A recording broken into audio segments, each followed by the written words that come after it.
resultados como esse na internet sem precisar aparecer em vídeos no YouTube? Então clica no botão aqui embaixo, faz a sua inscrição no meu treinamento Ranqueamento de Vídeos no YouTube, o Pulo do Gato, que lá eu vou te ensinar tudo que você precisa saber para trabalhar com o YouTube em vídeos onde você nem precisa aparecer. E no vídeo de hoje do canal, Bobadilha oficializado, Vasco paga o que deve, e claro, mais mercado da bola e muita novidade tricolor, então vambora pro vídeo. A rigor dessa leva final é o Terceiro. terceiro reforço. Eric, Luiz Gustavo e ele. Isso. Esses três reforços até aqui. Ao que tudo indica, o Casares, pelo menos, e a turma está otimista pela renovação do Lucas, que aí seria como um reforço, como tem dito. Mas primeiro, o Bobadilha. O paraguaio Bobadilha demorou até um pouco mais do que se imaginava, mas fechou, Arnaldo. Demorou. Bom, primeiro, salve, galera. Hoje vai ser intenso, porque tem muita coisa nessa semana. Nós estamos na quarta-feira, parece que passou um mês de tanta notícia no São Paulo, tem muita coisa rolando, muita coisa mesmo. Demorou, porque, na verdade, não era uma negociação tão simples como a do Eric e a do Luiz Gustavo, que eram jogadores que estavam sem contrato, né? O Eric acabou com o Ceará e o Luiz Gustavo estava sem contrato, e bastava acertar o salário com os caras e seus empresários. O Bobadilha, o São Paulo teve que acertar a compra dos direitos junto ao Cerro Porteño, e teve concorrência para isso, e teve discussão de percentual, e isso pegou mais no final com o São Lourenço, com o Cerro Porteño. E no final das contas, o São Paulo adquiriu o Bobadilha 60% dos direitos deles. 40% ainda ficaram com o Cerro Porteño, não era isso que o São Paulo pretendia no início. E por conta disso também o valor foi menor, né? Por conta de 60%, o valor foi de, entre aspas, bem entre aspas, apenas 2 milhões de dólares. Né?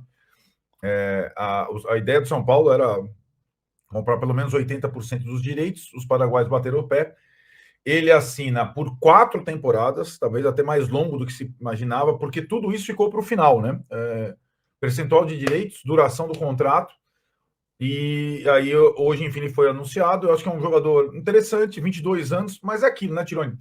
É interessante porque, digamos, o técnico tem uma ideia definida para ele, uma observação feita junto à direção de uma utilização nesse sistema que ele vem atuando, né, para ser uma alternativa ao Alisson e tudo mais.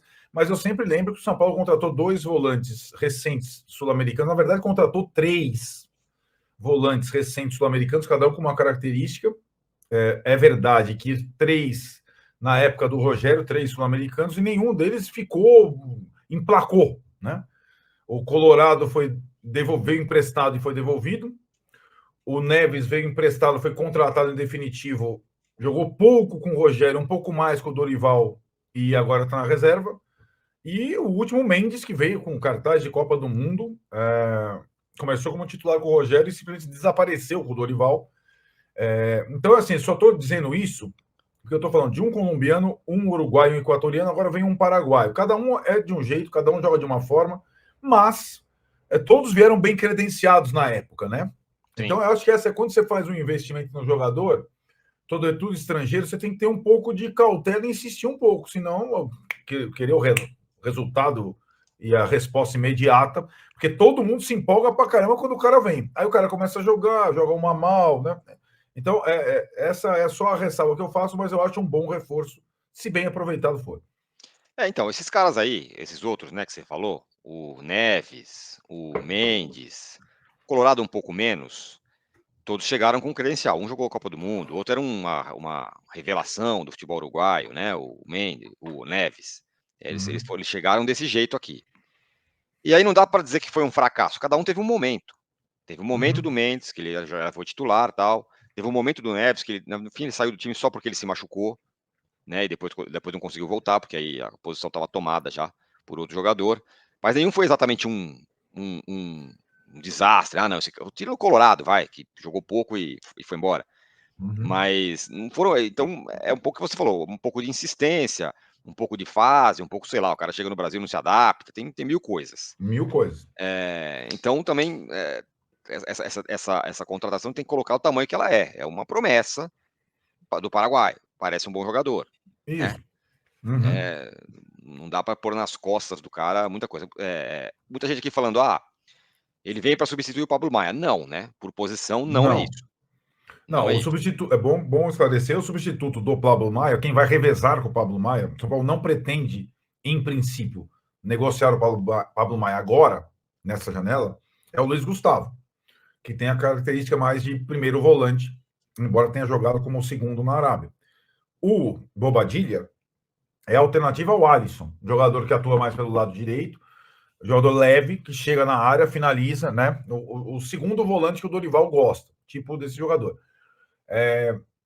Só insistindo um pouco na comparação com os outros estrangeiros volantes que vieram, eu acho que uma coisa é você trazer um jogador por empréstimo, experimentar um pouco e se não der, não deu, como o Colorado. Isso. A outra coisa é pagar pelos direitos do cara e não insistir no cara, né? E acho que a questão do Neves, eu acho que o São Paulo primeiro trouxe por empréstimo e depois decidiu contratá-lo. Então, eu descartar jogadores assim, que você pagou caro por jogador, eu não entendo muito bem esse negócio, sabe? Ou você tem uma negociação de uma troca, tal, simplesmente descartar, eu acho que é dinheiro jogado fora, e eu sempre insisto, jogador tem fase, não tem exatamente jogador bom e jogador ruim, embora, né? Porque a gente já viu vários, o Alisson talvez seja uma prova, né? O Alisson, até esse ano, vamos combinar, né, Tironi? Se aparecesse qualquer interessado, o São Paulo negociaria o Alisson, certo? E agora ele virou um titular absoluto do time, certo? Sim, depois, na final da segunda temporada dele. Dentro dos seus brasileiros, não adianta, porque você vai continuar com excesso, né? Mas aquele da Alto Glass lá, como é o nome dele? Gabriel Neves. Pode propaganda. Gabriel Neves. Tudo bem. Eu não lembrava o cara. Vocês estão no nosso canal. Eu não lembrava o nome dele. Gabriel Neves. É uma dúvida. Gabriel Neves pode ser vendido, né? Também. Negociar. Tem mercado desses caras. Não, precisa ter competência para encaixar, né? Tem até mercado mais por conta da Copa do Mundo, mas embora tenha ficado escondido esse ano. Será que o Bobadilla vai morar no meu prédio também? Vai. Ele disse bem que ele é outro país. Se o Mendes sair, chega ele, chega deve ele, ser. meu apartamento. O Mendes está lá também?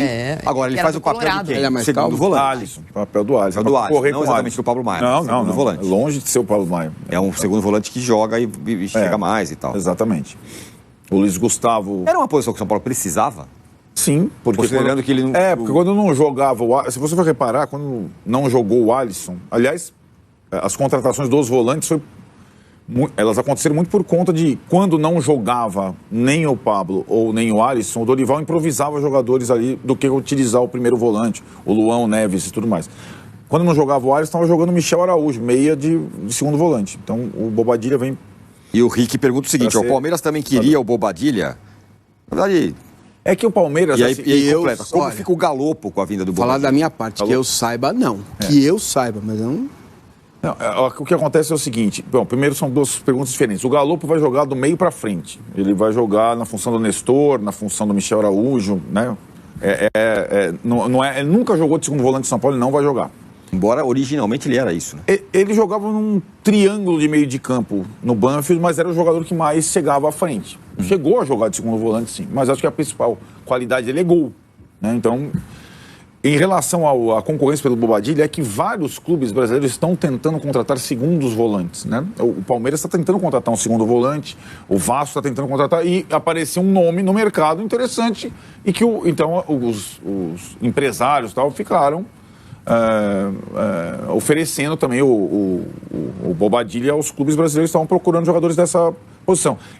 Hoje acontece muito assim, é claro que a última palavra é do técnico, mas os núcleos de análise de desempenho de jogadores, eles vão lá, jogador entre 20 e 20 e tantos anos, que joga como segundo volante no mercado sul-americano e custa tal. Tá lá, o Bobadilla estava lá no... Esportes, vamos lá, o São Paulo queria trazer 2 jogadores ou confirmar 2 negócios até o final desta semana, até o Natal. Um deles acaba de ser confirmado, Bobadilla, Damian Bobadilla, 22 anos, paraguaio, já defendeu a seleção do seu país, pertencia ao Cerro Porteño, acabou de ser anunciado. São Paulo adquire 60% dos direitos do atleta, enquanto que os outros 40% ficam com a equipe paraguaia. Eric, Luiz Gustavo e Bobadilla, os 3 reforços. Agora o foco é Ferreirinha e depois um atacante para brigar pela posição com o Caleri. O jogador que estava na mira, o Pedro Raul, ficou bem distante devido às condições financeiras.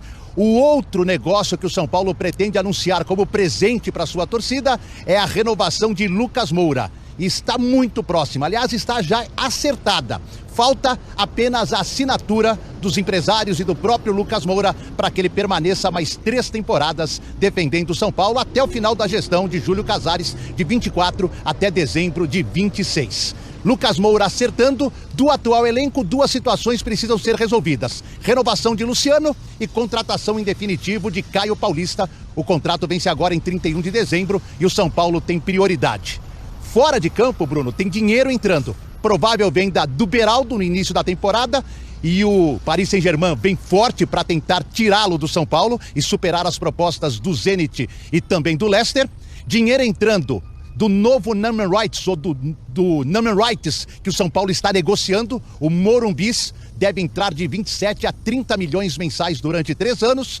E a troca de patrocinador principal, sai uma casa de apostas que pagava 24 milhões, entra outra por 3 anos que vai pagar 52 milhões de reais anuais, 156 milhões no total. Beleza. Do contrato. Falar rapidinho aqui sobre Júlio Casares, que deu declarações falando sobre a questão do fechamento do balanço do São Paulo, algo em torno de 97 milhões de reais. Sim, mas o São Paulo, né, entende que se não tivesse vendido, se tivesse, melhor dizendo, vendido jogadores no meio do ano, teria amortizado essa dívida, não estaria com um balanço assim. Mas aí o Júlio Casares fala, não acabou o ano, né? Ainda tem a questão do Morumbis, né? Que é a venda, Mondalex, que é a empresa que está adquirindo por 3 anos o naming rights do Morumbi, vai entrar uma grana aproximadamente de 90 milhões, né? Tem a questão também que é importante a gente falar da casa de aposta, que está fechando para ser patrocinador master, e a venda do Beraldo, que está se concretizando, faltam pequenos detalhes. O São Paulo tem 60% e 20 milhões de euros é a venda total, 107 milhões de reais. Então o São Paulo entende que esse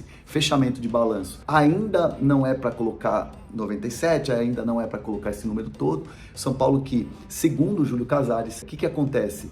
Calculou esse risco, né? Assumiu esse risco de ter um balanço fechando no negativo, com déficit, claro, porque não vendeu nenhum jogador a pedido do Dorival Júnior no meio do ano e principalmente apostou numa base sólida de um time para poder ser campeão, e foi campeão da Copa do Brasil. Então foi algo calculado pela direção, então por isso esses números, mas mesmo assim a própria direção do São Paulo, o presidente Júlio Casares, diz que o São Paulo ainda vai ter um balanço a ser fechado e que esses números não serão dessa maneira. Claro, com essa grana toda entrando, o São Paulo se diz até tranquilo, sossegado, né, em relação a isso, e é uma questão que também vale a pena ficar de olho, porque o São Paulo, afinal de contas, que vai confirmar nos próximos dias a maior venda de um zagueiro na história do futebol brasileiro. Beraldo tem negociação encaminhada com o PSG, operação de 20 milhões de euros fixos, podendo chegar até 25 com mais 5 milhões de euros em bônus. Esses 20 milhões de euros equivalem a 106 milhões de reais. A operação já é dada dentro do São Paulo como certa. Faltam pequenos ajustes, entre eles tentativa do São Paulo de morder percentuais do 15 de Piracicaba e do Beraldo. Só para você entender, o São Paulo é dono de 60% dos direitos econômicos e por isso teria direito a 63 milhões e 800 mil. Passando por enorme dificuldade financeira, o Tricolor entende que é justo que fique com um percentual dos 20% a que tem direito o Beraldo e mais um percentual dos 20% a que tem direito o 15 de Piracicaba. Dessa maneira, o São Paulo poderia aumentar de 63 milhões e 800 para algo na casa dos 80 milhões de reais nessa operação. O Tricolor, inclusive, condiciona a venda do atleta a esse repasse do 15 de Piracicaba e também do jogador. A tendência é que o negócio saia, ainda que com essa negociação em paralelo, o 15 de Piracicaba está diante da possibilidade de uma enorme receita e o Beraldo fechando com o PSG também vai embolsar uma boa grana. De qualquer forma, importante registrar que a venda de 20 milhões de euros está bem acima de qualquer outra já feita na história do futebol brasileiro para defensores. Até então, os recordes pertenciam ao Murilo, zagueiro do Corinthians, vendido ao Nottingham Forest, e ao Breno, zagueiro do São Paulo, vendido ao Bayern de Munique, ambas negociações por 12 milhões de euros. Na sequência aparece R. Mina, que trocou o Palmeiras pelo Barcelona por 11 milhões e 800 mil. Começando pelo reforço, o São Paulo divulgou através das suas redes sociais a chegada de Damian Bobadilla. Você já sabia há alguns dias aqui no canal sobre a contratação do volante de 22 anos de idade, contratado do Cerro Porteño, 3 milhões de dólares por 60% dos direitos. Bobadilla assinou o contrato, inclusive já falou como jogador do São Paulo, se disse muito contente, alegre e motivado com esse desafio lindo. Foi dessa maneira que ele descreveu o acordo. Só para lembrar, o Bobadilla é o terceiro reforço confirmado do São Paulo para 2024, depois de Eric, que vem de graça saindo do Ceará, e Luiz Gustavo, que não tinha clube desde a metade do ano. São Paulo também tem tratativas avançadas para fechar com Ferreirinha, tem tudo para ser o quarto reforço para 2024. sobre Bobadilla, contrato até dezembro de 2027.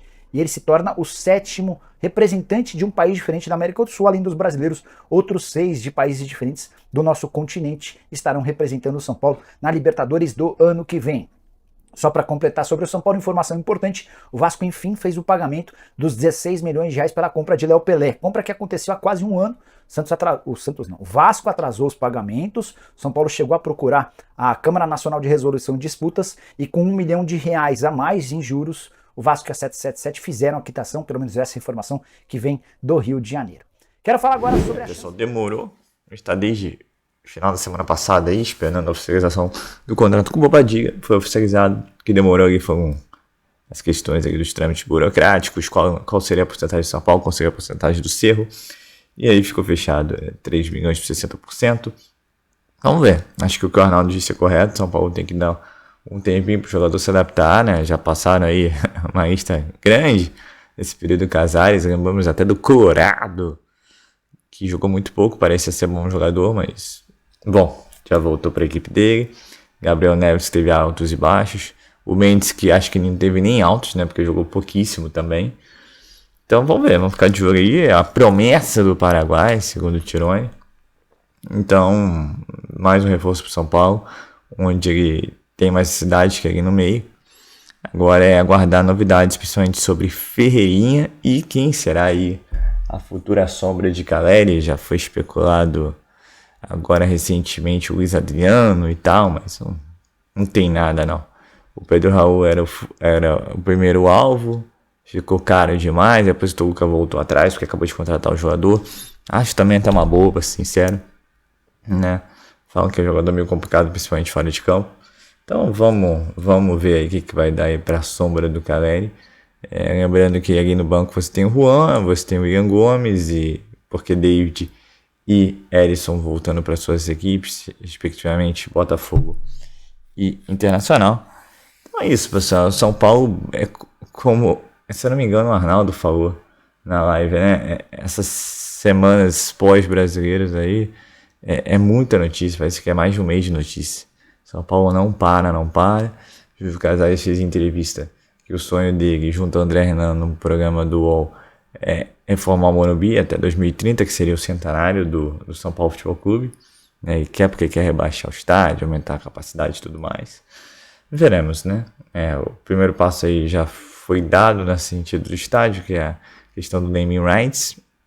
Muita gente criticando o nome, por que altera o nome, isso, aquilo.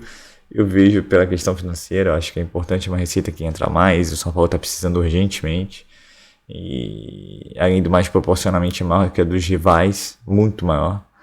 Então, eu acho que para mim uma grande tacada, eu acho que o ponto forte da gestão Casares, sem dúvida, é a questão de geração de receita. O cara consegue trazer patrocínios, trazer novas receitas, e é isso, né?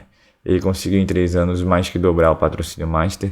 Lembrando, quando ele conseguiu o patrocínio Master, o São Paulo não tinha patrocínio Master na camisa, né? E agora consegue os naming rights, que ele falou desde o início, né? Ninguém deu muita bola. E o que parece, ele vai assinar com a mão deles aí para ser o Morumbis. Não me incomoda nem um pouco o nome, acho que é importante. Para mim vai continuar sendo Morumbi, mas Morumbis também não fica ruim, para ser sincero, por causa de um S. Mas é isso, agora tem que ver depois desses 3 anos, vai continuar, não vai continuar, e ainda mais o nome vai pegar, o nome não vai pegar, mas o Morumbi é um nome muito forte, né? E outra diferente do estádio de Palmeiras e Corinthians, é um estádio que tem muito mais tempo, né? Mas tudo é questão de criação de hábito, e aí cabe ao marketing da detentora dos naming rights fazer esse papel aí. Então é isso, com relação ao Lucas, a expectativa e o que é noticiado é que dia 24 de dezembro vem a notícia do presente de Natal, que é a renovação do São Paulo Lucas por 3 anos. Ponto. Com relação a Ferreirinha, ao que parece o empresário do jogador está viajando e tal, então acho que isso seria só para a virada do ano. E também espera-se aí o fechamento das negociações Soteldo e Grêmio, que ele abre mais espaço ainda para o Ferreirinha vir para o São Paulo. Lembrando que Ferreirinha e São Paulo já estão acertados, só falta aí o São Paulo se acertar com o Grêmio. Então é isso, pessoal, o São Paulo aí mexendo, movimentando o mercado da bola. E para fechar, antes de eu dar o meu adeus, que o Vasco pagou o que deve sobre o Léo Pelé, Então faltam poucas parcelas até maio de 2024, tá tudo pago. Então aí mais um dinheirinho entrando no caixa tricolor. E além do mais, vai entrar um dinheirão aí do Beirão. O São Paulo ainda querendo mais porcentagens de participações sobre o negócio do jogador e do 15. Piracicaba deve conseguir uma choradinha aí e tirar algo na faixa de, como o Nicola falou, 80 milhões de reais, o que é uma baita grana. Para quem deve 97, mais o dinheiro do Leão, eu acho que você reduz bem essa distância. Então é isso, pessoal. Eu sou Marcelo Mazorra do canal Mazorra SPFC. E se você quer ficar ligado nas últimas notícias, nas novidades do São Paulo Futebol Clube, não deixe de inscrever no canal, ativar o sininho para notificações. E se puder nesse vídeo, como eu sempre peço, deixe aquele likezão, tá ok? Saudações tricolores, uma ótima quinta-feira a todos e valeu! Aí pessoal, eu tô aqui com a minha conta da Monetize aberta, tá? Os gráficos de venda. Tô aqui também com a minha conta da Hotmart aberta. Vou estar atualizado aqui para você ver. Clicar aqui no dia 1º de abril ou dia 28 de abril. Vou clicar em aplicar e também em filtrar. Veja que dá para fazer muita coisa, né? Se você aplicar técnicas de YouTube, tá? Esses vídeos de YouTube, a maioria deles eu nem apareço e dá para ter um resultado legal. Nos últimos 28 dias, esse aqui é o meu saldo que eu ainda não fiz saque. Então eu vou deixar o link embaixo agora do meu treinamento, onde eu estou ensinando muitas pessoas a conseguirem iniciar nesse mercado em vídeos no YouTube sem precisar aparecer, tá bom? Passa lá, faz a sua inscrição, eu te espero lá na área de membros. Valeu!